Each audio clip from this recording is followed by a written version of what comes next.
Namhla ekuseni ngicela ukukukhumbuza ngalesinye sethembiso uNkulunkulu asethembise tona. Sipho lesi mntwana sekhaya lezivele ekhaya ezulwini. A promise is as equal as a gift. uNkulunkulu namhla ekuseni uthi angikuqinise, ngikunike tholocina, vuka ngemandla, vuka ngesibinzi. Isaiah chapter number 54 verse number 17. Kude sikhali lesilolelwa kulwa nawe lesiyawuphumelela. Uyawuchitha yonke inkulumo lekubeka licala. Leli lifa letinceku tasimakathe, lokhu ngikona kudivikela kwami, kusho simakathe. Eyi mhlobo wami, nakathi uNkulunkulu kude, usuke sekacedzile, uthi kude. No weapon that is formed against you will succeed, and every tongue that rises against you in judgment you will condemn. Lalela mntwana sekhaya, ungasesabi kuthi uveni, kuthi ubonene, kuthi kwentekani. Mhlawumbe la emtimbeni uyeva sifo siyadla. Ngicela uvuke ngesibinzi, bamba lelive. Kude lokutawuphumelela, kukwehlulekisa wena. Akusanandzaba bekukhala tikhova busuku bonke. Ungesabi, ungethuki. uNkulunkulu uthide kude, ucedzile futhi kude mntwana sekhaya. Uthi ngisho noma ungababona noma ukababoni, kubanjwe imihlangano, kunetinkhulumo letakhiwako, kunetintfo loncunyelwa tona. Uthi ngeke ngitayicitha yonke leyo nto, mkholwe methembe. Mane-ke indzaba lenkulu ayikho lapho, isekutheni lokhu kwetinceku takhe, lokhu kwebantfana bakhe. Indlela yekutfola lesipho, indlela yekutfola lesethembiso, tinikele kuye, sonzela kuye, yakha budlelwane naye. Nakanjani uNkulunkulu lelivi lakhe namhla litawuphumelela, litawukwenta uphephe. Sawubona mhlobo wami, sawubona mntwana sekhaya. Namhla ekuseni kwaphinze kwaba yintokoto kimi kukubingelela ngololu gama lelihle leliphakeme nalelinemandla, igama lenkosi yethu Jesu Kristu. Namhla sikhona singwasethu sekuphila babe wethu uNkulunkulu asidekele sona. Encwadzini ya Exodus chapter number 17 ngicela kufunza namavesi lamabili.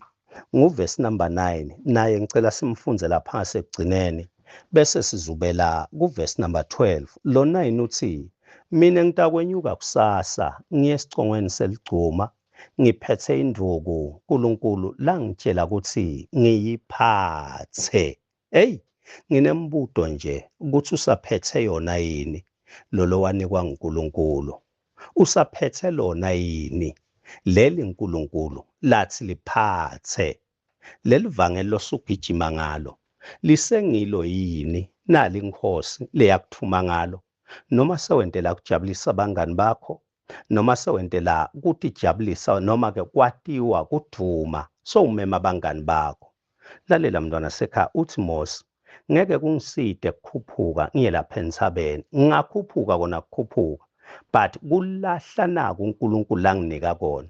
Kulahla naku uNkulunkulu lathi ngibokuphatha kuyangishupha endleleni. Tomorrow I will take my stand on the top of the hill, holding God's staff. I will hold God's stick in my hand, holding what God told you to carry, standing on the top with God's staff in your hand. Hey, bengikucela mntwana sekhaya, noma ngabe uNkulunkulu sewukubeke kuliphila izinga, noma ngabe uNkulunkulu mntwana sekhaya ukusebenzisa ngayiphi indlela, ungalilahli livi lakhe, ungayilahli indlela yakhe lakunika yona. Eyi, bengikuncenga mntwana sekhaya, ungasayi ngebungani.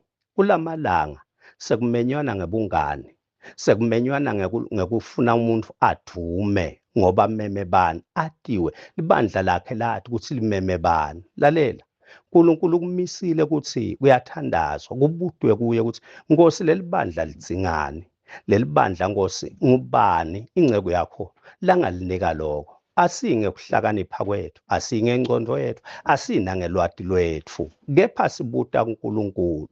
Kulo verse number 12 ke uthi, Kodwa yathi imikhono yaMose naseyidzinwa iba nensinze.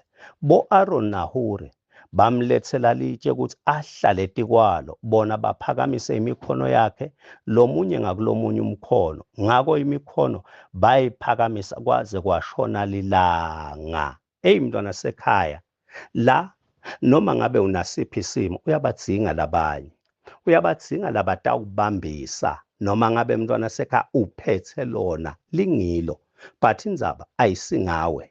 Lalela, kuyabadzinga bo-Aroni naHure kukusita, kukubambisa, kukuphakamisa. Number 2, bengicela uNkulunkulu asisite. Singahambe sisaphotha intfo lengamfaki uNkulunkulu.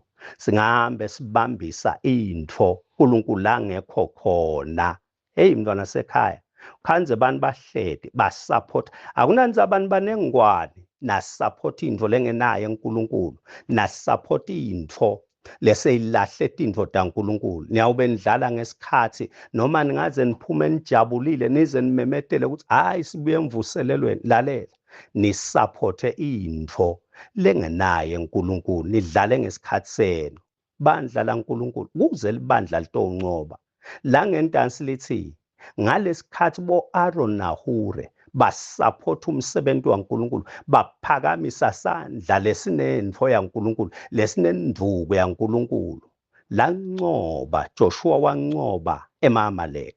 Kuncoba kwelibandla, kuphumelela kwelibandla, kuncoba kwethu mntwana sekhaya kuyawuba ukuthi sisapotha tintfo taNkulunkulu, hhayi tintfo tebangani bethu, hhayi kujabulisana, kepha kuma ngekwetintfo taNkulunkulu. Bengincenga bazalwane, thandazane, butani uNkulunkulu, saphothani umsebenzi waNkulunkulu ngekweliciniso, limele liciniso, mane ecinisweni, mane evini laNkulunkulu. Babe wethu longcwele, babe wethu lophilako, babe wethu loethembekile, sita mina Nkosi, sita nangumntwana wakho, simane sikwentele kahle, sisaphothe tintfo takho, sisaphothe umsebenzi wakho, lo nawe lohamba ngekwetimiso takho, kuze libandla liyophumelela. Siyabonga babe, ludumo lonke libuyele kuwe egameni likaJesu Kristu. Amen.